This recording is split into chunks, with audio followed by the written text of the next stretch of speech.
बकरी ईदला दुर्गाडी किल्ल्यावर बंदी त्यामुळे आता हिंदू आक्रमक झालेत। भाजपसह हिंदुत्ववादी संघटनांनी आंदोलनाची हाक दिली आहे। रस्त्यावर नमाज पठण बंद करण्याची देखील मागणी केली आहे। हिंदूंना दुर्गाडी किल्ल्यावर प्रवेश देण्याची विनंती केलेली आहे।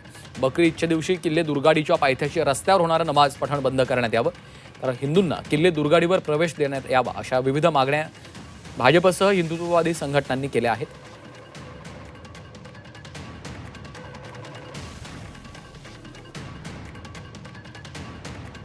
तर भाजपसह इतरही अनेक हिंदुत्ववादी संघटना ह्या आक्रमक झालेल्या आहेत। हिंदूंना दुर्गाडी किल्ल्यावर प्रवेश द्या अशी विनंती त्यांनी केलेली आहे।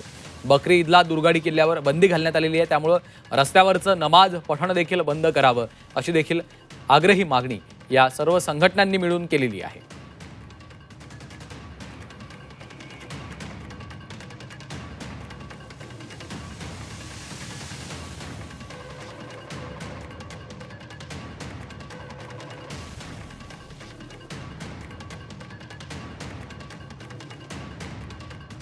तर रस्त्यावर नमाज पठण बंद करण्याची देखील मागणी केलेली आहे। बकरी ईदला दुर्गाडीवर प्रवेश बंदी असल्यामुळे आता हिंदू संघटना आक्रमक झालेल्या आहेत।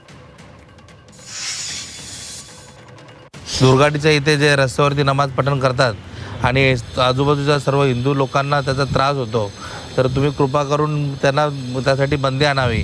आणि तिथे जे आमच्या हिंदूंच्या देवीचं मंदिर आहे, मागील 6 महिन्यापूर्वीच हिंदूंच्या बाजूने तो निकाल लागला होता, तरी आम्हाला तिथे आरतीला जाण्यासाठी त्या दिवशी बंदी असते। तर आम्ही त्या दिवशी बाहेर हनुमान चालीसा आणि दुर्गा स्तोत्राचं पठण करण्याचं आम्ही साहेबांना निवेदन दिलेलं आहे।